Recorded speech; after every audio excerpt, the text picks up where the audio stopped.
அண்ணா receiver புட்டிட்டு தெரியல சரி okay சரி ஓகே ரைட்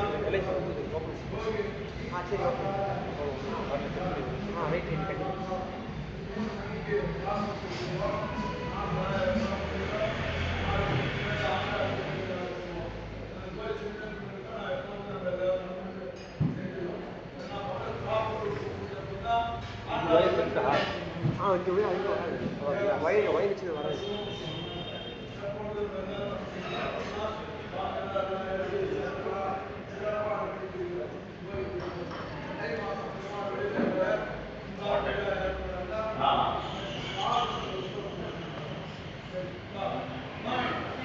அடியேன் சபையோர் அனைவருக்கும் அடியேனின் பணிவான நமஸ்காரங்கள். ராமானுஜதயா பாத்திரம் ஞான வைராகிய பூஷணம் ஸ்ரீமத் வெங்கடநாதாரியம் வந்தே வேதாந்த தேசிகம் லக்ஷ்மீநாத சமாரம்பாம் நாதயாமன மத்தியமாம் அஸ்மத் ஆச்சாரிய பரியந்தாம் வந்தே குரு பரம்பராம் யோ நித்யம் அச்சுத பதாம்புஜ யுக்ம ருக்ம வியாமோகநாய மேனே அஸ்மத் குரோர் भगवदस्य दैव सिन्धोः रामानुज चरणं चरणं प्रपद्ये माता पिता युवदयस्तनया विभूतिः सर्वं यदेव नेमेन मदन्वयानाम् आदर्शनहृदकुलोग्रामं श्रीमत्तदङ्गलयुगं प्रणमायमूर्त्ना भूतं सरस्य मगाध पट्टाद श्रीभक्तिसार कुलशेखर योगयुवाका भक्तायोन परवालयदीन्दं विस्तार श्रीमत्परामसमुनिं प्रणतोऽस्मि नित्यम् नीलास्तुंगस्तनगरी मुक्कोटे कृतं पाराख्यं सरचर सिद्धा वैद्ये सुशिष्टादा सर्वदेगलित कुमुद गोदादस्य नमैदं गोवय वास्तुबुधः अन्नवैराटादारंगर्க்கு பன்னத்திற்பாவை பல்பதியம் இன்னிசையால் பாடி கொடுத்தாள் நற்பாமாலை பூமாலை சூடி கொடுத்தாளை சொல்லு சூடி கொடுத்த சொல்லக்கூடிய தெல்பாவை பாடி அருளவுள்ள பல்கொலையாய் நாடி நீ வேங்கடற்கென்ற விதி என்ற இம்மாற்றம் நாம் கனவா வண்ணமே நல்கு. श्रीमदे श्रीरंगनायकी तायार सम्मत श्रीरंगा श्रीरंगा श्रीरंगा तामर तिरुळे चरणं श्री आंडानाचर्तम समेत कण्णन கடலநிகளே சரணம். श्रीमदे श्री रामानुज महादेशिकाय नमः. श्रीमदे वेदांत महादेशिकाय नमः. श्रीमदे रंगनाथ महादेशिकाय नमः. श्रीमदे वराह महादेशिकाय नमः. अस्मत्पुरुभ्यो नमः. अडिये இன்னைக்கு 20வது பாசுரம் அனுபவிக்க போகிறோம். அந்த 20வது பாசுரத்துக்கு முன்னுரையா நம்ம இது வரைக்கும் அனுபவிச்சோமே 17, 18, 19 அதனுடைய தொடர்ச்சி கொஞ்சம் விரிவாக எடுத்து சொல்லி அந்த பாசுரங்களுடைய விசேஷங்களை எடுத்து சொல்லி இந்த பாசுரத்தை நிறைவுபடுத்த போகிறார் தாயார். வைஷ்ணவ லட்சணத்தில் பொறுமை வேணும்னு சொல்லி அடியன் விண்ணப்பிச்சேன். அந்த மாதிரி இவா முதல்ல ஆச்சாரியனா பலராமனையும் நந்தகோபாலையும் யசோதையும் எழுப்புறான். அப்புறம் தாயாரை விட்டுட்டுமேங்கிறதுக்கோசரம் தாயாரை தனியாக எழுப்புறான். அப்புறம் தாயாரையும் பெருமானையும் சேர்ந்து போன பாசத்தில் எழுப்புறான். ஆனால் 2 பேரும் போட்டி போட்டு நான் தான் முந்தன்னு சொன்னால தவிர இவாளுக்கு சேவை கொடுக்கல. திருப்பி இவா எழுப்புறா அப்படின்னா அந்த பொறுமை, வைஷ்ணவத்துக்கு பொறுமை. நான் நீ சேவை கொடுக்காத நான் இந்த இடத்த விட்டு நகர மாட்டேன், உங்ககிட்ட கைங்கரத்தை வாங்கிக்காத நான் இந்த இடத்த விட்டு நகர மாட்டேன்னு அந்த சிறுமியர்கள், 1000 சிறுமியர்கள் சொல்றதா ஆண்டாள் நாச்சியாரை எடுத்து உழைக்க போறான். அம்பரமே தண்ணீரை பாசுரம் திருமந்திரத்துக்கு உபகாரம்னு சொல்லி பார்த்தோம்.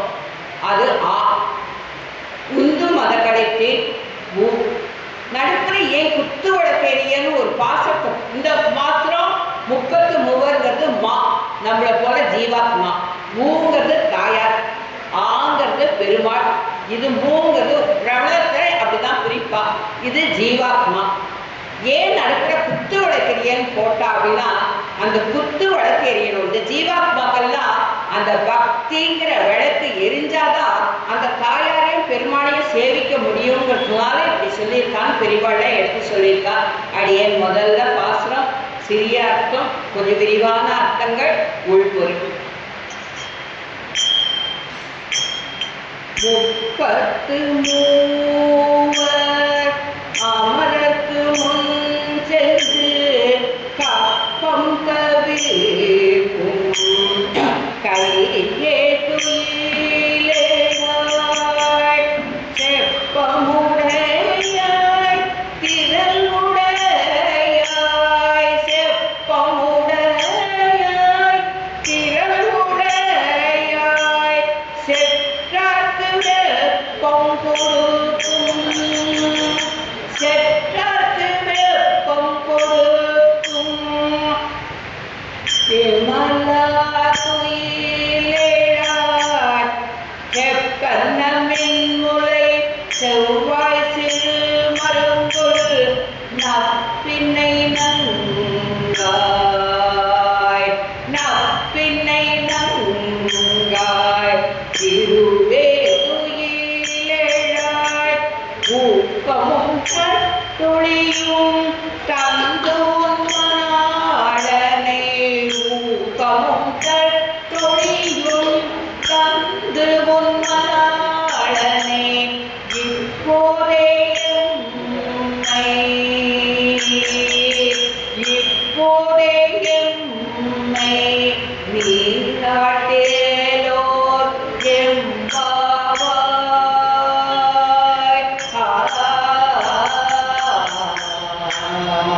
எம்பாவாய் முப்பத்து மூவர் அமரர்க்கு அமரர்னா தேவர்கள் அவர்களா 33 கோடியா இருக்கிறவா அவள்லாம் அவளுக்கெல்லாம் ஓடி வரும் பகவான் இந்திரன் போய் தனக்கு ராஜ்யம் பரிபாயித்து மகாபலி இது பண்ணிட்டான்னு சொன்னா அவனுக்கோசரம் ஓடி போனான் ஒவ்வொரு தேவர்களும் எந்த பிரார்த்தனை வைக்கிறாளோ அவ அத்தனை பேருக்கும் ஓடி போய் அவளுடைய கஷ்டத்தெல்லாம் தீக்கிறான் கண்ணன் ஸ்ரீராப்திநாதனா இருந்துட்டு அந்த இடத்துல பிரம்மா நான் வேதத்தை தொலைச்சிட்டேன்னு சொன்னா ஐக்ரீவரா போய் அந்த வேதத்தை திருப்பி கொண்டு வந்து அவருக்கு உபதேசிக்கிறான் ஒவ்வொருத்தருக்கும் சிவனுக்கு அந்த திரிபுரை அடிக்கிறதுக்கு அவ்வளோ ஒத்தாசம் பண்றான் அந்த மாதிரி அந்த தேவர்களுக்கெல்லாம் நீ 300 கோடி தேவர்களுக்கு அவ்வளோ ஒத்தாசம் பண்றியே விமலா எந்த விதமான குற்றம் குறையும் உங்ககிட்ட இல்லையே அந்த மாதிரி ஆனவனே ஆயிரம் சிறுவியோர் நாங்கள்லாம் வந்திருக்கோம் எங்களுக்கும் அருள் புரியணும் தேவர்களுக்கு மட்டும் அருள் புரியாதே எங்களுக்கும் சேர்ந்து அருள் புரியணும் இப்பவே உடனே வந்து ஊக்கமும் கட்டொழியும் அந்த உன்னுடைய அந்த கடாட்சம் உங்க 2 பேருடைய அந்த கடாட்சம் அதுல வந்து ஊக்கம் அப்படின்னு சொன்னாக்க அந்த கைங்கரியங்களை தரணும் உங்க 2 பேருக்கும் சேர்ந்து கைங்கரியங்களை தரத்துக்கு உடனே நீ வந்து நப்பினை நங்காய் இப்போ திரும்பி தப்பு பண்ணிடக்கூடாதுங்கிறதுக்கோசரம் கண்ணனை சொல்லிட்டு உடனே தாயார்கிட்ட போயிடுறா நப்பினை நங்காய் நீயும் உன் மணாளனை இப்போதே எம்மை நீராட்டலோ அந்த கண்ணனை கொண்டு வந்து 2 பேருமா நின்று நாங்கள் கைங்கரியம் பண்ணி அதை ஏற்றுக்கிறதுக்கு நீங்க எங்களுக்கு அருள் புரியணும் அப்படிங்கிறாங்க இந்த பாசத்துலேயும் 2 பேரையும் எழுப்புறான் எழுப்பி பார்க்க அவ எழுந்திருக்கலைங்கிறது அந்த வைஷ்ணவ லட்சணத்துடைய பொறுமை அப்படின்னு சொல்லி சொல்றாங்க இந்த உலகத்துல நம்மளுக்கு ஒரு காரியம் ஆகணும்னு வச்சுக்கோங்க ஒரு பெரிய மனுஷனை போய் பார்க்கணும்னாக்க அவ எத்தனை தடம் வர சொன்னாலும் போய் பார்க்குற போலியும் அந்த காரியம் நம்மளுக்கு நடக்கிற வரைக்கும் நடக்கிற போலியும் அப்படி இருக்கிற செய்யும் தாயாரையும் பெருமாளையும் பார்க்கணும்னாக்க நம்மளுக்கு அந்த பொறுமை இருக்கணும் ஒண்ணு ரெண்டாவது நம்மளுடைய பக்தி எல்லாத்தையும் பகவான் சோதனை பண்ணி பார்த்து தான் அவன் நம்மளை ஏற்றுப்பான் அப்படின்னு ஏற்கனவே விண்ணப்பிச்சேன் நம்மளால அப்படியே போய் அவனை அடைஞ்சிட முடியாது அவன் நம்மளை செலக்ட் பண்ணணும் அவன் எப்படி செலக்ட் பண்ணுவான் அப்படின்னு கேட்டா நம்மளுக்கு பொறுமை இருக்கா நம்மளுக்கு ஆழ்ந்த ஆத்மார்த்தமான நம்பிக்கை இருக்கான்றத அவன் பார்ப்பான் இவெல்லாம் வாசல நிக்கிறாளே பொறுமையா நிக்கிறா எப்படியும் கண்ணனை நாங்க பார்த்துருவோங்கிற ஒரு நம்பிக்கையோட இருக்கிறா தாயார் நம்மளை கைவிட மாட்டாங்கிற நம்பிக்கையோட இருக்கிறா அந்த நம்பிக்கை இருக்காங்கிறதை இவன் கண்ணன் சோதனை பண்ணி பார்க்குறான். அது மூலியமா அவளை எப்படி அடுத்த பாசுரத்துல அவளுக்கு எல்லாம் கொடுக்குறானோ அந்த ஊக்கத்தையும் கட்டளையும் கொடுத்து நீராட்டையில எப்படி தன்னுடைய திருவடியில தன் திருவடி அவதாரத்தை காட்டி தன்னை சேர்த்துக்கிறான், தன்னோட சேர்த்துக்கிறானோ அந்த மாதிரி நம்ம சாதாரண இந்த உலகத்து விஷயங்களுக்கோசரம் ஒவ்வொருத்தர்கிட்டையும் போய் எவ்வளவோ கெஞ்சிரமே. அவன் மோட்சத்தை தரத்துக்கோசரம் காத்துன்றிருக்கானே, அவனுக்கோசரம் அந்த ஆத்மார்த்தமான பக்தியை எதிர்பார்க்கிறா பெரியவா எல்லாரும். அதுதான் இந்த பாசுரம் உபனிஷத் கீதை எல்லாத்தினுடைய சாரத்தை உண்டாக்கிறது. அதனால இந்த பாசுரம் ரொம்பவே வசதியானது. உபனிஷத்து அத்தனை உபனிஷத்துடைய சாராம்சம் இதுல இருக்கு, கீதையினுடைய சாராம்சம் இதுல இருக்கு. இதுல இந்த பிரணவத்தை காட்டுறதுனாலதான் 17 பாசுரம், அம்பர்வை தண்ணீரே 18, உந்து மத கழித்தேன் 19, குத்துவடை தெரிய, இது மூணுத்தையும் விட்டு இதை வந்து ஆ ஓ மாங்கிறத இதுல எடுத்து கொடுத்துருக்காங்க. துவயம் வந்து 2 வரியில வரும். அந்த மாதிரி இதுல வந்து நம்மளுடைய உபயாதிஷ்டானா ச ஏவம் சேஷித்வம். நம்மளுக்கு பகவான் என்ன கொடுத்துருக்கான்னாக்க கைங்கரியத்தை கொடுத்துருக்கான். அந்த கைங்கரியத்துல ஆனந்தப்படுற அந்த தன்மையை கொடுத்துருக்கான். அதை தான் இந்த இடத்துல எடுத்து சொல்றான். அந்த பிராட்டி இருந்தாலும் அவளை எப்படி நம்ம வேண்டணுமோ, எப்படி எல்லாம் அவகிட்ட பிரார்த்திக்கணுமோ, மயை பரிமாணே அப்படிங்கிற அவனுடைய மாயையை விலக்கி அவனுக்கும் நம்மளுக்கும் இடையில இருக்க அந்த மாயை தர, அந்த மாயை தரைய விளக்கி இது பண்றான். அதே மாதிரி இந்த பாசுரத்திலேயே அர்த்த பஞ்சகத்தையும் எடுத்து சொல்லியிருக்கார் தாயார். கீதையினுடைய அர்த்தம் இதுல இருக்கு, உபனிஷத்துகளுடைய அர்த்தம் இதுல இருக்கு, அர்த்த பஞ்சகத்துடைய அர்த்தமும் இதுல நல்லா நிறைஞ்சு இருக்கு. இது எல்லாத்தையும் அனுபவிக்கணும்னாக்க நம்மளுக்கு எப்படியும் ஒரு 4 நாளாவது வேணும். அதை சுவாமி தேசிகன் வந்து அர்த்த பஞ்சாகர அர்த்தத்துல என்ன சொல்றாருன்னா, பூர்ணமான மூல மந்திரத்தை போல அந்த பிரணவத்துக்கு உதாரணமா முடிவா நம்மளுடைய ஜீவன் இந்த உலகத்துல உழண்டு இருக்கே, இந்த ஜீவன்களை அந்த தாயாரம் பெருமாளும் கட்டாட்சிக்கிறதுக்கோசரம் அம்பரமே திருமந்திரம். குந்து மத கழிற்றின் யானை போன்ற பலமுள்ள அவன் குத்து விளக்கிலேயே நம்மளுடைய ஞானம் விகசிக்கிறதுக்கு ஆச்சாரியன் மூலியமா தாயாருடைய திருவடியை அடைஞ்சிட்டோம். இனிமே அவன் அடைய அவனுடைய திருவடியை அடையிறதுக்கு எந்த உபதேசத்துல எந்த கீதையில எப்படியெல்லாம் வழி சொல்லியிருக்காளோ அதை தான் இந்த இடத்துல எடுத்து சொல்றார். நம்ம எப்பவுமே அவன் சேஷி, நம்ம சேஷ பூதர்கள், அவனுக்கு நாம் அடிமை. இந்த இடத்துல தயவு பண்ணி அடிமைனா வேற எந்த அர்த்தத்துக்கும் போகாதவோ. அடிமை அப்படின்னாக்க அவனுக்கு ரொம்ப பிடிச்சவன், அவனுக்கு நம்ம ரொம்ப பிடிச்சவன், நம்மளுக்கு அவன் ரொம்ப பிடிச்சவன். அதுதான் இந்த இடத்துல அடிமைன்னு சொல்றான். அடிமைனா அதுக்கு வேற அர்த்தம், நம்ம தமிழ்ல இருக்கிறதெல்லாம் வேற அர்த்தம்.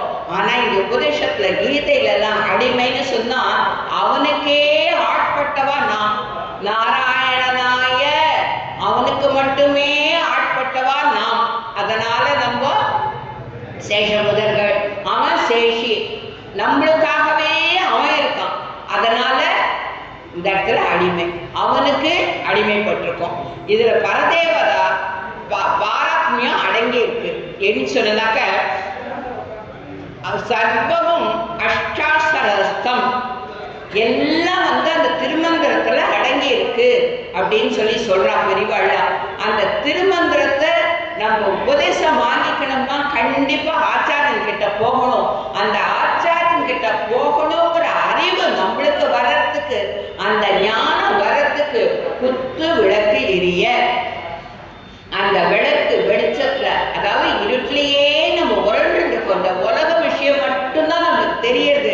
இதுலேருந்து நம்ம மீண்டு போய் அந்த மாதிரி ஆச்சாரியனை அடைஞ்சிட்டோம்னா அதுக்கப்புறம் நம்மளுக்கு கவலையே கிடையாது, நிம்மதியா இருக்கலாம். ஏன் கேட்டுட்டாக்க நம்ம ஆச்சாரியன் கிட்ட போய் சரணாகதி பண்ணிட்டா அவர் நம்மளோட தாயார் பெருமாள் நம்மளை ஏத்துன்றான், பெருமாள் நம்மளை ஏத்துன்றான். அவனுக்கு நம்ம அடிமைனா நம்மளுடைய அத்தனை பொறுப்பையும் அவன் ஏத்துக்கிறான். நம்மளுக்கு எந்த கஷ்டமும் கண்ணாதான்னு சொல்றான், எனக்கு எந்த எதிரியும் கிடையாது.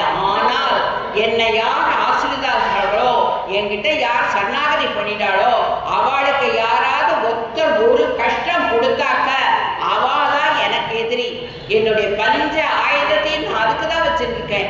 என்ன சரணாகதி பண்ணிட்டாள்னாக்க அவளுக்கு எந்த கஷ்டமும் வராத நான் பார்த்துக்கிறேன்னு அவன் பொறுப்பு எடுத்துக்கிறான். அப்போ நம்ம அனன்யரா இருந்தோம். எனக்கு எந்த கவலையும் இல்லைப்பா, எனக்கு என்ன பகவான் பார்த்துப்பான், அவங்கிட்ட நான் ஒப்படைச்சுட்டேங்க அந்த எண்ணத்தோட இருக்கணும்.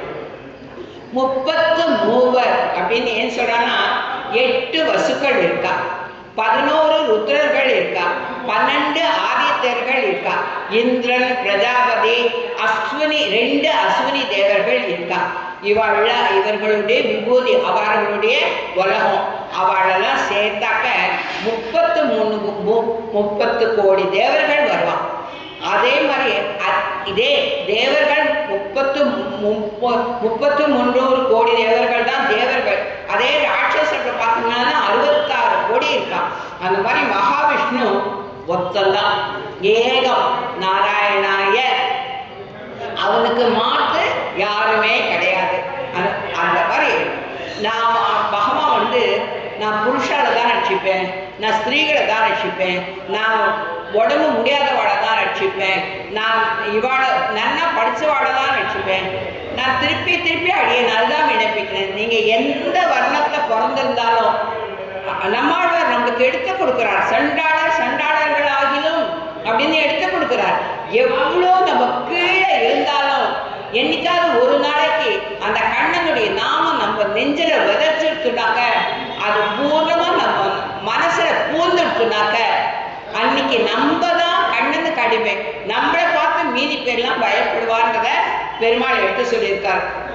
அதெல்லாம் இந்த இடத்துல எடுத்து கொடுக்கிறார். லீலா வினோதனம், எல்லா லீலைகளையும் செய்யக்கூடிய அப்பேற்பட்டவன். இப்போ ஹரி ஹரி ஹரி அப்படின்னாக்க அபயம் அபயம் அபயம் அப்படின்னு அர்த்தம். நான் உனக்கு பண்றேன், நான் உன்னை காப்பாத்துறேன், நாம உன்னை காப்பாத்துறேன் அப்படின்னு. பகவானுக்கு 3 தோஷம் வர்றதுக்கு இருந்துதான். அந்த 3 தோஷத்தை அவனே தவிர்த்துட்டான் அப்படின்னு சொல்லி பெரியவாடா சொல்றான். என்னன்னு கேட்டா, கஜேந்திரன் என்ன சொல்லிட்டு, நான் என் உயிர் போறத பத்தி கவலைப்படல, இந்த முதலைக்கு நான் இரையாகிறத பத்தி நான் கவலைப்படல. ஆனா கண்ணா, உனக்குன்னு தினம் புஷ்ப கைங்கரியம் பண்ணிட்டு இருந்தேன், இப்போ என் கையில புஷ்பத்தை வச்சுட்டு இருக்கேன், இந்த புஷ்பத்தை உன் திருவடியில சேர்த்துட்டேன்னா அதுக்கப்புறம் நான் போறத பத்தி நான் கவலையே படல அப்படின்னு சொல்லி அந்த ஆதி மூலமேன்னு அழைச்சது. அப்போ அவன் ஒரு நிமிஷம் தாமதம் பண்ணியிருந்தாலும் அவனுக்கு அந்த ஆதி மூலமேன்னு கூப்பிட்டானே, அவன்தான் அப்படின்னு சொல்லி சொல்றானே, அந்த வார்த்தை பொய் அப்படின்னு ஆயிருக்கும். அலைய கொலைய ஓடி வந்தான். அந்த கஜேந்திரன் ரட்சித்தான். அதனை தன்னுடைய உத்திரத்தால ஒத்தி அதனுடைய ரத்தத்தெல்லாம் தொடச்சு அதனை ஒத்தடம் கொடுத்தான். அந்த புஷ்பத்தை தான் காலில் சேர்த்துட்டான். அப்பேற்பட்ட காருண்யங்கிற பேர் இப்ப கிடைச்சது. ஒரு செகண்ட் அந்த முதல்ல இழுக்கிற வரைக்கும் வராத இருந்தானால், அது வரைக்கும் ஏன் அவன் வரல அப்படின்னா, அந்த யானைக்கு ஞானம் வரல. நாராயணனால மட்டும்தான் நம்மளை காப்பாற்ற முடியும், இந்த உலகத்துல இருக்கிறவாளால நம்மளை காப்பாற்ற முடியாதுங்கிற ஞானம் வரல. அந்த ஞானம் வந்துட்டு, நாராயணா உன்னால தாண்டா என்னை காப்பாற்ற முடியும், ஒண்ணுமே எனக்கு வேண்டாம், இந்த புஷ்பத்தை நீ ஏத்துக்கோ, என்னை எடுத்துக்கோ அப்படின்னு சொல்லி கேட்டதுனால, அந்த கைங்கரியத்தை கேட்டதுனால, அதனால அந்த யானையை அவன் ரட்சிச்சதுனால அவனுக்கு ஒரு பெருமை கிடைச்சது. அதே மாதிரிதான் பிரகலாதன். நாராயணா நீ வா, எங்க அப்பாவை இத்தனை எங்க அப்பா கொடுமைப்படுத்துறாரே, நீ என்னை காப்பாத்துன்னு பிரகலாதன் கேட்கவே இல்லை. ஏன்னா அசைக்க முடியாத நம்பிக்கை இருந்தது அந்த பிரகலாதனுக்கு. நாராயணனாய அவன் இருக்கான், நம்மளுக்கு எந்த தீங்கும் யாராலையும் விளைவிக்க முடியாது, அந்த நாராயணனை நான் மனசுல வச்சிருக்கேன் அப்படிங்கிற ஒரு திட நம்பிக்கை அந்த பிரகலாதனுக்கு இருந்தது. அதனாலதான் அவன் எங்க இருப்பான் ஹிரண்யன் கேட்டப்போ தூணிலும் இருப்பான் துரும்பிலும் இருப்பான், எல்லா இடத்துலயும் பகவான் இருக்கான்னு பிரகலாதன் சொல்றான். அப்பா அவனுடைய வாக்கு பொய்க்க கூடாதுங்கிறதுக்கோசரம் அவன் அப்பா வாங்கின வரங்களுக்கு தகுந்தாப்புல அவன் இட்ட தூணை அவன் தட்ட பார்த்து பார்த்து நான் கட்டியிருக்கேன்டா இந்த தூணை, தூண்ல இருப்பான்னு சொல்லியிருக்கேன் இல்லையா, இந்த தூணை நான் உடைக்கிறேன், இதுல உன் ஹரி இல்லைன்னா என்ன பண்ணுவ அப்படின்னு கேட்பான். ஏன் ஹரி இல்லாத இருக்க மாட்டான்னு அப்பவும் திடமான நம்பிக்கையோட சொல்றான். நம்மளுக்கு வேண்டியது அந்த நம்பிக்கை பிரகலாதன்கிட்டேருந்து நம்ம எடுத்துக்கணும். அந்த தூணை தட்ட உடனே அவன் நரசிம்மமா வந்தானே, அதுலயும் அந்த பிரகலாதன் இத்தனோட குழந்தைக்கோசரம் தன்னை எப்படியெல்லாம் மாத்திட்டான். அந்த தோஷத்திலேருந்து விலக்கி நிர்மலனா இருக்கான், விமலன் அவன். அதுக்கப்புறம் அந்த விமலன் அப்படிங்கிறதுக்கு இதெல்லாம் எடுத்து காட்டுறான். அதே மாதிரி திரௌபதி கோவிந்தா அச்சுதா சரணா ரக்ஷமாம் சரணாகதம், உன்னை சரணாகதி பண்ணிக்கிறேன், என்ன நீ காப்பாத்துன்னு 2 கையும் மேல தூக்கி அவ கூப்பிட்டா. உடனே வஸ்திரத்தை எங்கேருந்தோ வஸ்திரத்தை அவன் அனுப்புனான். அந்த மாதிரி அந்த இடத்துலையும் திரௌபதிக்கு வஸ்திரத்தை கொடுத்து அவளுடைய அந்த அசைக்க முடியாத நம்பிக்கையை முதல்ல தன்னை ஒரு கையை வச்சுட்டு ஒரு கையால தான் கூப்பிட்டான். அப்புறம் இல்ல கோவிந்தனை கூப்பிடணும்னா 2 கையும் கூப்பி என்னால முடியாது நீதான் அப்படின்னு அந்த மாதிரி நம்ம அனன்ய பலரா இருக்கணும். நான் பண்ணுவேங்கிற எண்ணம் இருக்கக்கூடாது, நம்மளை ரட்சிக்கிறவன் அவன் இருக்கணும். அந்த நம்பிக்கை அப்படி வந்துட்டா அவ எல்லாரையும் ரட்சிக்க கூடியவன் அந்த கிருஷ்ணன். அதெல்லாம் இந்த இடத்துல விமலன் அப்படிங்கிறதுக்கு இதை எடுத்துக்காட்டா எடுத்து சொல்றான். கண்ணன் நிறைய பாரத போர்ல நிறைய எப்படி இல்லாமோ பண்ணி இப்போ துரியோதனனை அழிக்கிறதுக்கு பீமசேனனுக்கு அவனுடைய உயிர் அவனுடைய தொடையில இருக்கு, தொடையில அடிச்சானாதான் அவனுடைய உயிர் போகுங்கிறார். இதுக்கெல்லாம் ஒரு சின்ன உதாரணம். காந்தாரி புருஷனுக்கோசரம் புருஷனு கண்ணா பார்க்க முடியாதுங்கிறதுனால தன்னுடைய கண்ணை கட்டிட்டு தான் அவள் வாழ்ந்தா. அந்த மாதிரி அவள் வாழறதுனால அவளுக்கு சக்தி ஜாஸ்தி இருந்தது. அப்போ ஒரு நாள் அவன் துரியோதனனை கூப்பிடுறான். துரியோதனனை கூப்பிட்டு நீ உடம்புல வஸ்திரம் இல்லாத நீ வா, உன்னுடைய உடம்பு பூராத்தையும் நான் கண்ணால பார்த்துட்டேன்னா என் கண் திருஷ்டி கிடைச்சதுன்னா உனக்கு உன்னை யாராலையும் அழிக்க முடியாது, அந்த சக்தி உனக்கு வந்துடும் சொல்லி திரௌபதி காந்தாரி சொல்றான். இவன் துரியோதனன் வளர்ந்துட்டான், அம்மா பெரியவோ, என்னதான் இருந்தாலும் அம்மா எதுக்கு எப்படி வஸ்திரம் இல்லாத போகுதுன்னு இடுப்புல மட்டும் ஒரு சின்ன வஸ்திரத்தை கட்டிண்டு காந்தாரி கிட்ட போய் நிற்கிறான். காந்தாரி கண்ணை திறந்து பார்க்கறான்.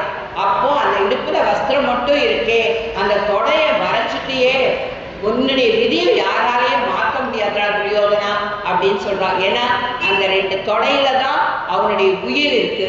அந்த தொடைய கதையால அடிச்சு பீமசேனன் துரியோதனனை அழிச்சான். அத இந்த இடத்துல எடுத்து சொல்றான். அந்த மாதிரி சர்வ ரட்சத்துவம் திரௌபதி கிட்ட அந்த மாதிரி அவன் இது பண்ணான். இன்னும் என்ன சொல்றானாக்க ஒரு சின்ன இது செற்றா இருக்கு. பகவான் எல்லார்கிட்டையும் அன்புடையவன். அப்போ வசத்தம் வகி நினைந்து என்றார் ஆழ்வார். யுவபாரத சகஸ்ரம் அஜஸ்ரம் அப்படிங்கிறார் புறத்தாழ்வார். இதுக்கெல்லாம் என்ன சொல்றாருனாக்க அந்த நம்ம பொய் சொல்லக்கூடாதுங்கிறத முதன்மையா வச்சுக்கணும். அந்த பொய் சொல்றது கடைசியில ரொம்ப முடியாத ஒரு சந்தர்ப்பத்துல பொய் சொன்னா அந்த பொய்யும் மெய்யாகும் வாய்மை இடத்துன்னு சொல்லி திருவள்ளுவர் சொல்லியிருக்காப்புல. ஒரு ராஜாவுக்கு ஒரு குமாரி, அவளை ஒரு குரு கிட்ட பாடத்துக்கு அனுப்புறார். இந்த பாடம் சொல்லி கொடுக்கறது செய்ய அந்த குரு தப்பான இதுல அந்த பொண்ணை கல்யாணம் பண்ணிக்கணும்னு சொல்லி ஆசைப்படாதான். ஆசைப்பட்டப்போ இவ வந்து மறுத்துட்டு மறுநாள்லேருந்து அந்த குருவிலாம் பாடத்துக்கு போக மாட்டேங்கிறான். போகலைன்னு உடனே சரி இவளுக்கு கல்யாணமாவது பண்ணிடலாம் அப்படின்னு சொல்லிட்டு ஜாதகத்தை எடுத்துன்னு அந்த குருக்கிட்டே போனான் ராஜா. இவர் கபட வேடதாரி. அவர் என்ன பண்ணியிருந்தா, இவளுக்கு கல்யாணம் ஆனாக்க நீ வந்து இது பண்ணி உன்னுடைய ராஜ்யமே அழிஞ்சு போயிடும், அதனால இவளை ஒரு பெட்டியில வச்சு அவளுக்கு வேணுங்கிற சீரெல்லாம் பண்ணி ஆத்துல விட்டுடு அப்படிங்கிறார். ஏன் ஆத்துல விட சொல்றேன்னா, ஆத்துல முதல் குறைச்சையா அந்த பெட்டியை நம்ம எடுத்துட்டுலாம் அவளை கல்யாணம் பண்ணிக்கலாங்கிற ஒரு ஆசையில பேராசையில பொய் சொல்றாள் அந்த குரு. அந்த பொய் சொல்றப்போ ராஜா நம்பிட்டா ஆத்துல விடுறான். ஆத்துல விட்டு அந்த பெட்டி கொஞ்சம் தூரம் போறதுக்குள்ள ஒரு ராஜகுமாரன் அந்த பெட்டியை பார்க்கலாம். பார்த்து அந்த பெட்டியை எடுத்து திறந்து பார்க்கலாம். அதுல இந்த ராஜகுமாரி இருக்கா, அவ கல்யாணம் பண்ணிட்டு அவ சௌக்கியமா இருக்கா. அந்த பெட்டிக்குள்ள இந்த ராஜகுமாரன் என்ன பண்ணிடுறான்னா, ஒரு கரடியை பிடிச்சு அதுக்குள்ள வச்சுடுறானா. அந்த பெட்டி முகந்து அந்த கரைக்கு போறது. குரு காத்துட்டே இருக்க உடனே அந்த பெட்டி வந்த உடனே ரொம்ப சந்தோஷமா, ஆஹா இனிமே இவ என்ன பண்ணுவோம் பார்க்கலாம் அப்படின்னு சொல்லிட்டு அந்த காமம் மோகம் அதெல்லாம் தப்பு, பொய் சொல்றது தப்பு, அதெல்லாத்தையும் இதுல எடுத்து காட்டுறாங்க. நம்மளுக்கு இதுதான் உபநிஷத்துடைய சாரம், கீதையினுடைய சாரம்னு என்னாலேயே ஒப்பிச்சு அதெல்லாத்தான் இந்த கதையெல்லாம் எடுத்து சொல்றான். அப்போ அவன் போய் திறக்கிறான். அந்த பெட்டியை திறந்தா அந்த கரடி அவ்வளோ தூரம் வந்ததுனால பசியோட இருக்கு. அப்படியே அவன் கழுத்தை பிடிச்சிருந்தது, குருவனுடைய கழுத்தை பிடிச்சிருந்தது. அவன் சீடர்கள்லாம் முன்னால தள்ளி அனுப்பிடுறான். இந்த கரடி கழுத்தை பிடிச்சப்போ கரடின்னு அவன் கத்துறான். அவள்லாம் என்னமோ நினைச்சுட்டு ததாஸ்துன்னு சொல்லிடுறான். அந்த கரடி கழுத்தை பிடிச்சு நான் சாக போறேன்னு சொல்றான். ததாஸ்துன்னு சொல்றான் அத சீடர்கள்லாம். ஏன்னா இவன் என்ன சொல்றான், நான் வெளியில நான் ராஜகுமாரியை கல்யாணம் பண்ணிக்க போறோம்னு மனசுல நினைச்சுட்டு நான் ஏதாவது சொன்னேன்னா ததாஸ்துன்னு நீங்க சொல்லணும்னு சொல்லி அனுப்பிடுறான். இப்ப இவனுக்கே அது வினையா முடிஞ்சு போயிடுது. அந்த மாதிரி நம்ம யாருக்கிட்டையும் பொய் சொல்லக்கூடாதுங்கிறத இதுல எடுத்து கொடுக்கிறான். அந்த பொய் சொல்லாதவன் கோவிந்தன். அந்த அஸ்வத்தாமா அவெல்லாம் சிரஞ்சீவிகள். அவள்லாம் அந்த அஸ்வத்தாமா அந்த பாண்டவ வம்சமே இருக்கக்கூடாதுன்னு சொல்லிட்டு தன்னுடைய அஸ்திரத்தை அனுப்பிடுறான். அப்போ புத்திரையினுடைய அபிமன்யு செத்து போயிடுறான் யுத்தத்துல. உத்தரையினுடைய கர்ப்பத்துல பரீட்சித் மகாராஜா இருக்கார். அப்போ அந்த அஸ்திரத்தை தன்னுடைய சக்கரதாயத்தை வச்சு அந்த அஸ்திரம் அழிக்காத, அந்த கருவை அழிக்காத கண்ணன் காப்பாற்றுறான். அப்ப அந்த கறி கட்டையா அந்த குழந்தை விழுது. அந்த குழந்தை விழுந்தப்போ கண்ணன் சொல்றான், நான் பொய்யே சொல்லாதவங்கிறது சத்தியம்னாக்க, நான் என்னுடைய தர்மங்கள்ல இருந்து என்னைக்கு நான் மீறலைங்கிறது சத்தியம்னாக்க, இந்த குழந்தை உருவாகட்டும் தன்னுடைய கால் கட்டவர்களால தொடம், அது குழந்தையா மாறிடுறது. அந்த பொய் சொன்னா என்ன ஆகும், பொய்யே சொல்லல அப்படின்றது பகவானுடைய கருணை கிடைச்சதுனாக்க என்ன ஆகுன்ற அந்த வித்தியாசத்தை இதுல நம்மளுக்கு எடுத்து காட்டுறா பெரியவாழ்லாம். அதுவும் ரொம்ப அவசியப்பட்டா நம்ம பொய் சொல்லலாம்னு பெரியவா சொல்லியிருக்கா. அந்த மாதிரி உயிர் பிராணம் போறது அப்போ ஏதோ ஒரு அசந்தர்ப்பம் வந்துடுது. இதையும் சொல்லுவா. ஒரு மான்குட்டி வருது, அந்த மான்குட்டியை ரட்சிக்கிறதுக்கு ஒரு முனிவர் தன்னுடைய ஆசிரமத்துல அதை உள்ள விட்டுடுறார். புலி துரத்திட்டு வருது. அந்த புலி துரத்தின்னு வந்தப்போ புலி கேட்கறது, என்னுடைய இறையை நீ வச்சுருக்கியால இங்க வரலேங்கிறத அவர் சொல்றார். அந்த புலிக்கிட்டேருந்து அந்த மானை காப்பாற்றுறதுக்கோசரம் பொய் சொல்றார். அந்த பொய்க்கு தப்பு இல்லை அப்படிங்கிறத சொல்றார். நப்பின்னை ரொம்ப ஸ்ரீதேவி, பூதேவி, நீலாதேவி எல்லாருடைய அம்சமா பிறந்தவோ நப்பின்னை. நங்காய் எவனும் பகவானுக்காகட்டும் தாயாருக்காகட்டும் என்றும் 16 அவளுக்கு முதுமைங்கிறதே கிடையாது. அதனால திருவே அப்படின்னு சொல்லி எதுக்கு கூப்பிடுறான். அந்த மாதிரி நப்பின்னை நங்காய் திருவே அப்படின்னா அந்த மகாலட்சுமி வேற நீ வேற இல்லடி. நீங்க 3 பட்ட மகிழ்ச்சிகளும் சேர்ந்தாதான் எங்களை புருஷாகார போதனையா இருந்து அந்த மகாலட்சுமியினுடைய எப்படி அவ காப்பாத்தி எங்களை தாயார் கிட்ட பகவான் கிட்ட சேர்க்கிறாளோ அந்த மாதிரி நீயோ எங்களை சேர்ப்பார். எம்பெருமான் கக ஸ்ரீய ஸ்ரீஹே, திருவுக்கும் திருவானவன் அவன்.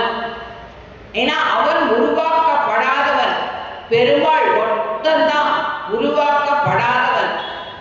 அவன் எங்கேருந்து தோன்றினான்ங்கிறது யாருக்கும் தெரியாது. ஆனா அதே சமயத்துல இப்ப மகாலட்சுமி எடுத்துட்டா சமுத்திரத்திலேருந்து வெளியில வந்தான்னு சொல்லிக்கலாம். பூமாதேவி பூமி உருவம் பூமாதேவின்னு சொல்லிக்கலாம். நீலாதேவி தயனுடைய உருவம் நீலாதேவின்னு சொல்லிக்கலாம். ஆனால் அந்த பகவான் மட்டும் அவன் எங்கேருந்தும் உருவானவன் அல்ல அப்படிங்கிறத சொல்றான். இந்த இடத்துல ஊக்கமும், எதுக்கு ஊக்கமும் சொல்றான்? ஊக்கமும்னா விசிறி, ஊக்கத்தோட சமர்ப்பிக்க வேண்டியது. நீங்க இவாழா கைங்கரியம் பண்ற செயல் நல்லா பார்த்துருக்கலாம். ஊக்கம், அந்த விசிறியால பெருமாளுக்கு விசிறுவா. அந்த மாதிரி வெட்டி வேர் விசிறி, சாதாரண விசிறி, வெள்ளி விசிறி எத்தனையோ இருக்கு. பகவானுக்கு என்ன வேர்க்கவா போறது அப்படின்னு சொல்லி நம்ம நினைச்சுக்கலாம். ஆனால் பகவானுக்கும் வேர்க்கும். இது திருமலை சீனிவாசன் நம்மளுக்கு எடுத்து காட்டுவான். அவனுக்கு வேர்க்கும். ஏன் வேர்க்கிறதுன்றது அவன் காட்டுறான் அப்படின்னாக்க, இந்த கைங்கரியத்தை நம்மளுக்கு கொடுக்கணும். விசிறதுங்கிறது ஒரு பெரிய கைங்கரியம். நம்ம பெரியவா யாராவது வந்து உட்கார்ந்துருக்கானாக்க அவளுக்கு விசிறியால வீசுறதுங்கிறது ஒரு பெரிய கைங்கரியம். அவளுக்கு கால அலம்பி ஜலத்தை புரோட்சிக்கிறது பெரிய கைங்கரியம். விசிறியால வீசுறதுங்கிறது பெரிய கைங்கரியம். இப்பவும் காஞ்சில மகான்கள் அந்த கைங்கரியத்தை விடாம திருக்கச்சி நம்பி பெருமாளுக்கு என்னைக்கும் ஆலவட்டம் வீசினார், விசிறி வீசினார். அதனால பகவான் கிட்ட பேசவே பேசினார். இன்னைக்கும் காஞ்சியில அந்த கைங்கரியம் நம்மளுக்கு கிடைக்காதான்னு எத்தனையோ பேர் ஏங்கிட்டு இருக்கா. தட்டூழி, தட்டூழினா கண்ணாடி. அந்த நம்மள ஒளிமிக்கதா காட்டுறது கண்ணாடி. கண்ணாடி பொய்ய காட்டாது. நம்மளுக்கு என்ன இருக்கோ அதை தான் அந்த கண்ணாடி காட்டும். அதை தான் இந்த இடத்துல எடுத்து சொல்றான். தட்டு ஒளி, அந்த பகவானுக்கு விசிறி கைங்கரியம் உயர்ந்த கைங்கரியம். அடுத்தது தட்டொளி, கண்ணாடியில நம்மள மனசுல ஆத்மார்த்தமா அவன் வந்து உட்காந்துட்டானா, அவன் ஞானத்தோடு அவன் இருந்தானா, நம்ம கண்ணாடி முன்னால வச்சுட்டோம்னாக்க அந்த பகவானுடைய ஸ்வரூபம் அந்த கண்ணாடியில தெரியுமா. யோகிகள்லாம் அதை பார்த்துருக்கா. அந்த தான் கண்ணாடின்னு சொல்லுவாங்க. கண்ணாடிங்கிறது வந்து ஒளியோட இருந்த நிழல்ல இருந்தாலும் கூட கண்ணாடியில உங்களுடைய உருவம் தெரியறதுக்கு இது இருக்கு. அந்த மாதிரி அந்த இருண்ட நம்ம மனசுல பாலவனமா இருக்கிற மனசை பதப்படுத்தி அந்த இடத்துல எப்படி அந்த கண்ணாடியில ஒளி வருதோ, கண்ணாடி எப்படி பிரதிபலிக்கிறதோ, நம்மளுடைய மனசுல கண்ணன் தான் இருக்கான்றத பிரதிபலிக்கணும், அவன் தான் இருக்கான்றத பிரதிபலிக்கணும். அந்த பிரதிபலிப்பு நம்ம கும்பத்தை பிரதிபலிச்சா மட்டும் போராது, நம்ம மனசுல கண்ணன் தான் பிரதிபலிக்க கூடியது அந்த கண்ணாடி. அதுதான் இந்த இடத்துல. அதனாலதான் ஊக்கமும் தட்டொழியும் சொல்றான். உன் மணாளனை, உன் பர்த்தாவை நீராட்டு. நீராட்டுங்கிறது சேர்த்து வை. உன்னுடைய பர்த்தாவை நீராட்டு. உன் மூலியமா அவன் திருவடியை அடையறதுக்கு, அடைஞ்ச கைங்கரியை பண்றதுக்கு எங்களுக்கு வழிகாட்டு அப்படின்னு சொல்றான். இதோடைய உள் பொருளை கொஞ்சம் பார்க்கலாம். மனுஷா பிறக்கிற செய்யுமே நம்ம எல்லாருமே, எந்த மனுஷன் பிறந்தாலும் 3 கடனோட பிறக்கிறோம். திருவள்ளுவருடைய அந்த பாசுரத்துல அவரை நம்மாழ்வார் அனுபவிப்பார். அதை 3 கடன் என்னன்னா, ரிஷி கடன், தேவர் கடன், பித்ரு கடன். இந்த 3 கடனோட தான் நம்ம பிறக்கிறோம். அந்த 3 கடத்தை எப்படி இது பண்றதுன்னா, நம்ம பிரம்மச்சாரியா இருக்கிற வரைக்கும், கல்யாணம் ஆகாத வரைக்கும் எந்த தப்பும் பண்ணாத நம்ம அந்த பிரம்மச்சரியத்தை காப்பாத்தினோம்னாக்க ரிஷிகளுடைய கடன் அடைஞ்சு போயிடும். பிரம்மச்சாரியா இருக்கிறச்சேமே நம்ம தப்பு பண்ணிட்டோம்னாக்கா அந்த கடன் அடையாது. திருப்பி அடுத்த ஜென்மத்துல அதை பண்ணணும். ஆனால் அந்த பிரம்மச்சரியம் அது கன்னிகைகளுக்கும் சரி, புருஷர்களுக்கும் சரி, அந்த கல்யாணம் ஆற வரைக்கும் எவ்வளவு தூய்மையா கற்போட, ஆண்களுக்கும் கற்பு உண்டு, அந்த தூய்மையா கற்போட இருக்கிறவே. அதனால அந்த ரிஷி கடன் நம்மளுக்கு அடைஞ்சு போயிடுறது. அதே மாதிரி யாகம் செய்வதால நிறைய இடத்துல யாகங்கள் நடக்கிறது இல்லையா? அந்த யாகங்கள் இன்னும் கேட்க போனா நம்ம ஆத்திலேயே தினம் அக்னிகோத்திரம் பண்ணணுங்கிறது சாஸ்திரம். அந்த யாகங்கள் பண்றதுனால தேவர்களுடைய கடன், ஏன்னா அதுல ஆகுதி கொடுக்குறோம் இல்லையா, அது வந்து அவளுக்கெல்லாம் போய் சேர்றது.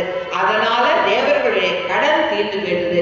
நம்மளுக்கு புத்திரர்கள் நம்ம பெத்து எடுக்கிறதுனால, கல்யாணத்துக்கு அப்புறம் புத்திரர்களை பெத்து எடுக்கிறதுனால பித்ருகளுடைய கடன் அடைஞ்சு போயிடுது. அதாவது அந்த வம்சம் வளர வளர, அந்த வம்சத்துக்கு கொடி வளர வளர அந்த பித்ருகளுடைய கடன் அடைஞ்சு போயிடுது. இதுதான் நம்ம மனுஷா 3 கடனோட பிறக்கிறோம். இந்த காரியங்களை செய்யறதுனால அந்த கடன் நம்மளுக்கு அடைஞ்சு போயிடுது. நம்மளுக்கு தேவதைகள்லாம் வந்து நேரம் வந்து காட்சி காட்டாலும், இன்னைக்கு ஜாக்பாட் அடிச்சோட்டா, இன்னைக்கு ஒரு அதிர்ஷ்டம் நம்மளுக்கு நடந்தது, இன்னைக்கு ஒரு நல்ல காரியம் நடந்ததுன்னு நினைக்கிறோமோ இல்லையோ, அது வந்து அந்த தேவதைகள் நம்மளுக்கு கொடுக்கறது, அவ மகிழ்ந்து போய் நம்மளுக்கு கிடைக்கிறது. இப்படிப்பட்ட நம்ம அந்த பகவான உள்ளபடி அறிஞ்சுக்கணும். அவன் சேகர் எங்கேயோ இருக்கான். பரமபதம் எங்க இருக்குன்றது நம்மளுக்கெல்லாம் தெரியாது. பரமபத நாதன் ஸ்ரீராப்தி எங்கேயோ தேவலோகத்துல இருக்கு. அதுவும் நம்மளுக்கு கிடைக்கக்கூடியது இல்லை, கண்ணுக்கு கிடைக்கக்கூடியது இல்லை. ஆனால் உன் மனசுல அந்தரியாமையா இருக்கானே, அவனை உன் கண்ணால பார்க்க முடியும், உள் கண்ணால பார்க்க முடியுங்கிறத சொல்றான். அவனை உள்ளபடி அறிஞ்சுக்கணும். இதோ அர்ச்சாமூர்த்தியா நின்றுட்டு இருக்கானே, இவனை ஒரு கல்லு நினைச்சிருந்தானாக்கா அவன் கல்லு, ஆனா அதுல அவன் கண்ணன் தான், சீனிவாசன் தான் நினைச்சிட்டு பார்ப்போம். அவன் கண்ணை திறந்து நம்மளை ஆசீர்வதிக்கிறது நம்மளால உணர முடியும். நம்ம கண்ணுக்கு அவன் கண்ணை திறந்து பார்க்க வேண்டாம், நம்ம மனசுக்கு தேவணும் அவன் நம்மளை ஆசீர்வதிக்கிறான், நம்மளை கடாட்சிக்கிறான் அப்படிங்கிற ஒரு நம்பிக்கை நம்மளுக்கு வந்துடும். அதை தான் சொல்றான். அவன் சர்வ கர்ம சமாராத்தியம். கோவர்த்தன பூஜைக்கு இந்திரனுக்கு வேண்டாம், கோவர்த்தனத்துக்கு பண்ணுன்னு சொல்லி அதனால அந்த கோவர்த்தன மலையே தூக்கி கோவிந்த பட்டாபிஷேகம் அவன் பண்ணிட்டாலும் அவன் ஒரு காரணம் இல்லாத காரியம் பண்றதில்ல. ஏன்னா அந்த இந்திரனுடைய கர்ப்பத்தை அடக்கணும். அவனுடைய கர்ப்பத்தை அடக்கி கிட்டெல்லாம் வந்து அவன் பணிவோட நடந்துக்கணுங்கிறதுக்கோசரம் தான் அதை சொல்றான். அந்த பிரமாணத்துல பிரசித்தமானது என்னன்னா, ரூப ஹிலோபி ஏஜந்தி பிரித்துன் தேவான் தேவர்ஷி பூதாம் கத்துணாம். இந்த மூலியமா நம்ம ஒரு பிரபலன் வந்து நம்மளாம் வந்து ஒரு பக்தர்கள் நம்மளாம் செய்ய வேண்டியதை அந்த 3 கடமையை நம்ம செஞ்சிடணும். அந்த 3 கடமையை செய்யறதுக்கு பகவானை நம்ம ஆத்மார்த்தமா முதல்ல நினைக்கணும். அடியே திருப்பி திருப்பி உங்ககிட்ட எல்லாம் விண்ணப்பிக்கிறதா, முதல்ல அவனை நினைக்க பழகுங்க. எல்லா காரியத்தையும் கிருஷ்ணார்ப்பணமத்துன்னு சொல்லி பண்ண பழகுங்க. அந்த மாதிரி பண்ணிட்டாக்க இந்த சரீரம் விடும்போது அடியே ஏற்கனவே விண்ணப்பிச்சிருந்தேன். இந்த சரீரம் விட செய்யும் நம்மளுக்கு எந்த நினைவு இருக்கோ அந்த நினைவுல தான் நம்மளுக்கு அடுத்த பிறவி கிடைக்கும். அந்த சரீரம் விட செய்யும் அவனுடைய நாமத்தை நினைச்சுட்டே நம்ம சரீரத்தை விட்டோம்னா அவனுடைய இடம் பரமபதம் நம்மளுக்கு கிடைக்கும் அப்படின்னு சொல்லி பெரியவாள்லாம் சொல்லியிருக்காளே. அந்த சரீரம் விடைய செய்யும் நம்முடைய இந்திரியங்கள் அவ்வளோ ஒரு கஷ்டப்படுமா, நம்ம மனசுல அவ்வளோ ஒரு வேதனை இருக்குமா. அஜாமடன் கதை சொன்னேன். அந்த கடைசியில விஷ்ணு யமதூதர்களை பார்த்து பயப்படணும். விஷ்ணு தூதர்களை பார்த்துட்டு அடாடா நம்ம ஒரு தரம் நாராயணான்னு கூட்டத்துக்கே இவாளால் இவ்வளவு தூரம் அருளாட்சி பண்றாளே, இதை நம்ம ஆரம்பத்திலேயே பண்ணியிருந்தா நம்ம எவ்வளவு வசதியா இருக்கலாம். அந்த நிமிஷம் மனசார வருந்தினான். அதனால அவன் தேவலோகத்துக்கு போனான். அந்த மாதிரி அந்த கடைசி நிமிஷத்துல நம்மளால வெளியில சொல்லிக்க முடியாது. நம்ம பட வேதனை யாருக்கிட்டையும் நம்மளால சொல்லிக்க முடியாது. சொல்லிக்க முடியாட்டாலும் அந்த வேதனை பட்டுதான் நம்ம பிராணம் போகணும். அதுல ரொம்ப கஷ்டப்படாத கூப்பிட்டு போகணும் அப்படின்னாக்க அவன் அந்தரியாம இருக்கானே, அவனை நம்ம நினைக்க நினைக்க அவன் அந்த வேதனை இல்லாத நம்மளை கூட்டிட்டு போயிடுவான்றத சொல்றான். நம்ம வந்து அடியே திரும்பவும் திரும்பவும் விண்ணப்பிக்கிறேன் தான். எந்த புண்ணியத்தையும் நம்ம எடுத்துட்டு பரமபதம் போக முடியாது, எந்த பாவத்தையும் எடுத்துட்டு நம்ம பரமபதம் போக முடியாது. நம்ம புண்ணிய பாவத்துல இங்க சொர்க்கத்தையும் நரகத்தையும் அனுபவிக்கிறதுக்கு தான் அவங்கிட்ட போகணும்னாக்க உபனிஷத்துல சொல்லுவா. ஒரு குதிரை தன்னுடைய புடி சிலுத்துண்டா எத்தனை ரோமங்கள் கீழே விழறதோ அந்த மாதிரி நம்மளுடைய புண்ணிய பாவம் எல்லாத்தையும் இங்க உதிர்த்துட்டு தான் நம்ம ஆத்மா வந்து பரமபதத்துக்கு போகும். அப்போ அந்த புண்ணிய பாவம் என்ன ஆகும் அப்படின்னாக்க 11ஆவது நாள் ஒருத்தர் பரமபதிச்சுட்டா, ஆச்சாரியன் திருவடி அடைஞ்சிட்டா 11 நாள் ஏகம்னு ஒரு சாஸ்திரப்படி ஒன்று பண்ணுவான்.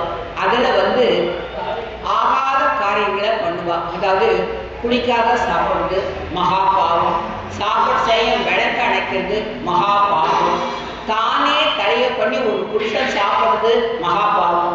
இதெல்லாம் நடக்கும் அந்த ஏகத்தில். அது நடக்க செய்யும். அது எல்லாத்தையும் முடிச்சுட்டு வாதியார் என்ன பண்ணுவார், நம்மளுடைய எந்த ஆத்மா பரமபதத்துக்கு போச்சோ அந்த ஆத்மாவுடைய புண்ணியங்களை அவனுடைய நல்ல ஃப்ரெண்ட்ஸுக்கு அவனுடைய வம்சத்தில் இருக்கிற அந்த குழந்தைகளுக்கும் தானம் பண்ணி கொடுப்பார். அந்த பாவம் யாரெல்லாம் நம்மளை கஷ்டப்படுத்துறாளோ இந்த ஜென்மத்தில் அந்த அவளுக்கு அந்த பாவங்களை கொடுக்குறான். அப்படிதான் நம்மளுடைய புண்ணிய பாவங்களை நம்ம கழிக்கிறோமே தவிர அந்த புண்ணிய பாவத்தோட நம்ம போகவே போறதில்லை. பகவான் யாரு? அன்னை நீ, அத்தன் நீ, அல்லவே எல்லாம் நீயே. பகவான் அத்தனையில இருக்கும். அவன்தான் அம்மா, அவன்தான் அப்பா. எல்லா பொருளையும் இப்போ உங்க மனசுல ஆத்மா இருக்கானா நான் உங்களை மட்டும் பார்க்க கூடாது. உங்க மனசுல இருக்கிற ஆத்மா பரமாத்மா அதை நான் பார்க்கணும். அந்த ஒரு நம்மளுக்கு அந்த ஒரு ஞானம் வரணும். எல்லாத்துலயும் ஆத்மா இருக்கு, எல்லாத்துலயும் பரமாத்மா இருக்கான் அப்படிங்கிறத நம்ம இது பண்ணணும். விமலா அப்படின்னாக்க அமரநாதி பிரான்ல அவர் திருப்பாணாழ்வார் சொல்லுவார். என்ன சொல்வார் அப்படின்னாக்க ஆலோகா ஹிருதயாய நவ அப்படிங்கிற மந்தஸ்மிதம் செய்து அவனுடைய புன்னக அடியன் ஏற்கனவே உங்களுக்கெல்லாம் விண்ணப்பிச்சேன். அந்த கண்ணனுடைய புன்னக, அந்த கண்ணில் இருக்கிற அந்த குறும்பு, அந்த குழல் ஓசை, இது மூணுத்தையும் அடிக்கடி நம்ம நினைச்சுக்க அவன் நிச்சயம் நம்ம மனசுல ஸ்திரமா வந்து உட்காந்துருவான். அததான் அவனுடைய மந்தஸ்மிதம், அவனுடைய புன்னக, இதெல்லாம் இது பண்றான். எங்கள் சாபம் எல்லாத்தையும் புஜித்தும், அதாவது எல்லாத்தையும் நீக்கியும் உண்டது உருக்காட்ட மாட்டாதவனே. எல்லாத்தையும் அழிச்சுட்டேங்கிறதுக்கோசரம் மார்க்கட்டின்னு வந்து நிற்க மாட்டான். நான் உன் பாவத்தில்னா அழிச்சிட்டேன் பான்னு சொல்ல மாட்டான். இன்னைக்காக வந்தியாட குழந்தை, என்னை வந்து அண்டினியாடா குழந்தை. அப்படிதான் ஒரு தாயா. அவன்தான் அத்தன், அவன்தான் அன்னை, அவன்தான் எல்லாத்துலேயும் இருக்கான். அபராத கணக்கி அபூர்ண குஷிகி அப்படிங்கிற அந்த அபராத கணக்கி என்னுடைய குத்தம் எல்லாத்தையும் மன்னிச்சிடு அப்படின்னு சொல்லி அவங்கிட்ட கேட்கணும், அவங்கிட்ட நிற்கணும், மனசார அவங்கிட்ட வேண்டணும். அபராத கணக்கி க்ஷமஸ்வம் மன்னிச்சிடும் அவங்கிட்ட பிரார்த்திக்கணும். அது ஒண்ணுதான் நம்மளுக்கு உயர்ந்த பதவியை கொடுக்கக்கூடியது. அது ஒண்ணுதான். அடியேன் மாமா, அடியேன் உயர்ந்த பதவியை நம்மளுக்கு கொடுக்கக்கூடியது அவன்கிட்ட மட்டுமாவது. அது அவன்கிட்ட மட்டுமாவதுங்கிறது எதுக்கோசரம் சொல்றேன்னா, நம்ம ஒருத்தர்கிட்ட தப்பு பண்ணிட்டோம்னாக்கா அவகிட்ட போய் மன்னிப்பு கேட்கறதுக்கு நம்ம மனசு லேசில் இடம் கொடுக்காது. நம்மளுக்கு ஈகோ ஜாஸ்தி. நம்மளுக்கெல்லாம் நானாவது அவங்ககிட்ட போய் கேட்கறதாவது அப்படிங்கிற எண்ணம் நம்மளுக்கு ரொம்ப ஜாஸ்தி இருக்கும். அந்த எண்ணம் அழிக்க முடியாதது. ஏன்னா நம்ம இந்த லீலா விபூதியில இருக்கோம். அவன் சன்னதியில போய் நில்லுக்கோம். நான் இன்னாருக்கு இந்த தப்பு பண்ணிட்டேன், தெரியாம பண்ணிட்டேன், என்னை மன்னிச்சிருடா, அஜ்ஞானா மயாதோஷா சமஸ்தத்துவம் சமத்துவம். எப்படியோ தப்பு நடந்து போயிடுது, மன்னிச்சுடுறான்னு சொல்லி அவங்கிட்ட போய் பிரார்த்தனை பண்ணிக்கோங்க. செப்பல்ல அப்படின்னாக்க அந்த ஆச்சாரியன் நம்மளுக்கு உபதேசிக்கக்கூடிய அந்த உபதேசங்கள், அததான் பக்தி அனுஷ்டான வைராகியங்கள்ல சிறந்தவர்கள் ஆச்சாரியர்கள். அவர்களுக்கு நம்மளால முடிஞ்ச ஏதோ ஒரு கைங்கரியத்தை சரீரத்தால பண்ண முடியலன்னா பணத்தால பண்ணுங்க, பணத்தால பண்ண முடியலன்னா சரீரத்தால பண்ணுங்க. ரெண்டுமே பண்ண முடியலையா அவருடைய தனியன்களை சொல்லி சொல்லி தினம் கைக்கு புகும். அதுவே பெரிய பிராப்தங்கிறார். அந்த கணியன்களை சொல்ல தெரிஞ்சாலே பெரிய பிராப்தம்னு சொல்றான். அதை தான் இந்த இடத்துல எடுத்து சொல்றான். இந்த வார்த்தைகளுக்கு ஒரு சின்ன விளக்கத்தை மட்டும் சொல்லிக்கிட்ட நிறையவே ஒமிட் பண்ணிட்ட நேரம் என்பதால இதை மட்டுமாவது சொல்லி அப்படியே முடிச்சுக்கிறேன். 30 எல்லா தேவதைகளுக்கும் அந்தர்யாமியா இருந்து கொண்டு மக்கள் செலுத்தும் காணிக்கைகளை தான் அடைந்து தேவர்கள் அடையாமல் இருக்க செய்கின்ற அந்த தேவர்களுடைய அந்தர்யாமியா இருக்கான். கீதையில கண்ணன் சொல்றான், நீ சிவன் கிட்ட போறியோ, நீ பார்வதி கிட்ட போறியோ, முருகன் கிட்ட போறியோ, பிள்ளையார் கிட்ட போறியோ, யார்கிட்ட வேணாலும் போ, அவகிட்ட ஆத்மார்த்தமா பக்தி பண்றியா பண்ணு, அவளுக்கு அந்தர்யாமி நான் தான் இருக்கேன், நீ அவளுக்கு பண்ணாலும் அதை நான் ஏத்துக்கிறேன் அப்படின்னு சொல்றான். ஆனால் அவகிட்ட நம்ம விரதம் இருந்து ஒரு காரியத்தை வாங்கிட்டோம்னா அந்த பலன் இந்த உலகத்திலேயே அழிஞ்சு போயிடும். பகவான் கிட்ட யாசிச்சு பரமபத்தை வாங்கிட்டோமானாமா அஜகுலன் ஆவர்த்தத நஜகுல ஆவர்த்ததே, அவன் திரும்பி வருவதில்லை, திரும்பி வருவதில்லை. இந்த கஷ்டம் வேண்டாம், இனி யான் ஒரு பிறவி வேண்டேன் தினம் இவ பாட்டு போடுறான். குலசேகர ஆழ்வார் அதை தான் சொல்றார், எல்லா ஆழ்வார்களும் அதை தான் சொல்றார். இந்த பிறவி வேண்டாம், இனிமே நம்மளுக்கு பிறவி வேண்டாம், கலியே மிடுக்கான பகவானே துயிலேடாய் அனுகிரகிக்க வேண்டும். செப்பம் கடற்கரையிலும் தேர்தட்டிலையும் சொன்னபடி அடக்கலம் புகுந்தவர்கள் ரட்சிப்பதில் ஆர்ஜனம். ஒரு கடற்கரையில விபீஷணனுக்கு, தேர்தட்டுல அர்ஜுனனுக்கு, அவளுக்கு சரணாகதி. அர்ஜுனன் கேட்டான், எனக்கு ஒன்றும் தெரியலடா கண்ணா, பிரமிச்சு போயிருக்கேன், அவன் காண்டிபத்தையே கீழே போட்டுட்டேன், எனக்கு தெரியல, எனக்கு உன்னை சரணாகதி பண்ணிக்கிறேன், நீ எனக்கு அருள் செய் அப்படின்னு சொல்லி அந்த மாதிரி கேட்கணும். எனக்கு தெரியலங்கிறத அவன்கிட்ட ஒத்துக்கணும். ஒத்துண்டு அவன்கிட்ட சரணாகதி பண்ணிட்டுட்டா எத்தனை தடைகள் நம்மளுக்கு வந்தாலும் அந்த யாரெல்லாம் நம்மளுக்கு கஷ்டம் கொடுக்குறாளோ அவ எல்லாரையும் நம்ம வாழ்க்கையிலேருந்து விலக்கி அபச்சார பலனை அவளுக்கு எல்லாத்தையும் அபச்சார பலனை கொடுத்து நம்மளுக்கு பிரசாதித்து அந்த கலசத்துக்கு ஒப்பான பிரணவம் கலசத்துக்கு ஒப்பானது. இந்த விஷயங்கள்லாம் உங்களுக்கு எடுத்து சொல்றதுக்கு எனக்கு நேரம் இல்லாத போயிடுத்து. அந்த பிரணவங்கிறது ஒரு கலசத்துக்கு ஒப்பானது. அந்த பிரணவத்துல அதனால ஞானத்தை கொடுப்போம். எவ்வளோக்கு எவ்வளோ பிரணவத்தையும் காயத்ரி மந்திரத்தையும் நம்ம ஜபிக்கிறோமோ, ஸ்ரீகளுக்கு அந்த பாக்கியம் இல்லை, நம்மளால பயம் எவ்வளவு வேணாலும் ஜபிக்க முடியும். அது எல்லாத்தையும் ஜபிக்கிறோமோ அனாதி அவன் பிறப்பே இல்லை, பிறப்பிலே அவன் பிறப்பு இல்லைங்கிறத நல்லா புரிஞ்சுட்டியானா? அவன் அர்ஜுனன் கிட்ட சொல்றான், எவன் நான் பிறப்பிலே எனக்கு பிறப்பு கிடையாதுன்னு புரிஞ்சுக்கிறானோ அவன் அவதாரங்களை இவ்வளவு எடுக்கிறான். அவன் பிறக்கிறான் எப்படின்னு கேட்டா, நம்மள மாதிரி இந்த சத ஊன் சீழ் மலம் இதெல்லாம் இருக்கிற உடம்பு கிடையாது. இது பிரகதியில ஏற்படுற இந்த உடம்பு. அவன் அப்ராகிதம், அவனுடைய உடம்புங்கிறது அப்ராகிதம். அந்த உடம்போட அவன் பிறக்கிறாங்கிறத எவன் நல்லா தெரிஞ்சுக்கிறானோ, பகவான் வேற நான் வேறங்கிறத புரிஞ்சுக்கிறானோ அப்படிப்பட்டவனுக்கு அந்த பரிபூர்ண ஆனவன் திருவுக்கும் திருவான பகவானே. மகாலட்சுமி தாயாராகட்டும், பூமி தாயாகட்டும், நீலாதேவி ஆகட்டும், அவனை சேவிக்கிறான், நம்மளுக்கு வழிகாட்டுறான். அவனுடைய காலடியில உட்கார்ந்து அவன் காலை அமைக்கிட்டு அவனுக்கு கைங்கரியம் பண்ணி நம்மளுக்கு வழிகாட்டான். பகவானுக்கு கைங்கரியம் பண்ணும்போது வழிகாட்டாளே, அந்த தாயார்களை முன்னிட்டு கொண்டு நீ எங்களுக்கு அனுபவிக்கணும். என்ன பண்ணணும்? கைங்கரியத்தையும் ஞானத்தையும் கொடுக்கணும். எனக்கு கைங்கரியம் கொடுக்கணும், அந்த கைங்கரியம் பண்ணணுங்கிற அந்த ஞானத்தை நீ கொடுக்கணும். உனக்கு அபிமதமான ஒன்னால் தேர்ந்தெடுக்கப்பட்ட நான், எப்போ பகவானால நம்ம தேர்ந்தெடுக்கப்பட்டுட்டோமோ, அவன் பார்வைக்கு நம்ம ஆட்பட்டுட்டோமோ, அப்போ அந்த தாயாரும் பெருமாளும் போட்டி போட்டுட்டு நம்மளை ரட்சிக்கிறாளே, நீராட்டத்தை கொடுத்து தேவர்களுடைய அனுபவம் ஆகிய அந்த பகவானோட இருக்கிற அந்த அனுபவங்கிறது கொஞ்சம் நஞ்சம் கிடையாது. அந்த அனுபவத்தை அனுபவிச்சு பார்க்கிறவாளுக்கு தான் அதனுடைய அருமை தெரியும். ஒரு ரொம்ப வசதியான பொருளை இப்போ சக்கரை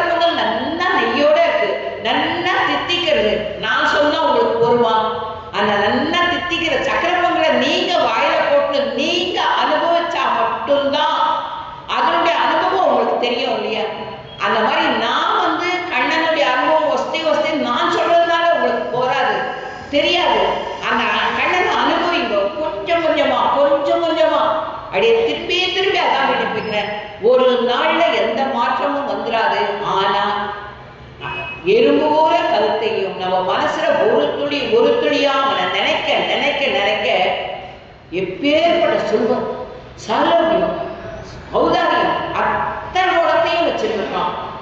அப்பேற்பட்டவன் ஜெகத் ஜோதியான அந்த பகவான் நம்மளை நன்னா ரட்சிப்பான். உங்க எல்லாருக்கும் அந்த பிராப்தி கிடைக்கணும்னு பிரார்த்தனை பண்ணிக்கிறேன். அடியனுடைய குறைகளில் குற்றம் குறைகள் நிறைய இருக்கலாம். அடியனை க்ஷமிக்க பிரார்த்திக்கிறேன். அடியன்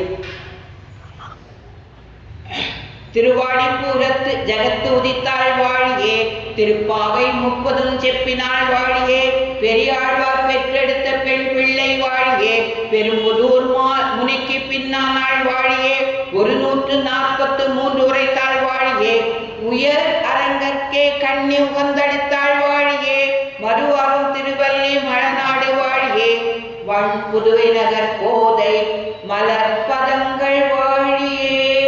சர்வம் கிருஷ்ணார்ப்பணமஸ்து. அடியேன்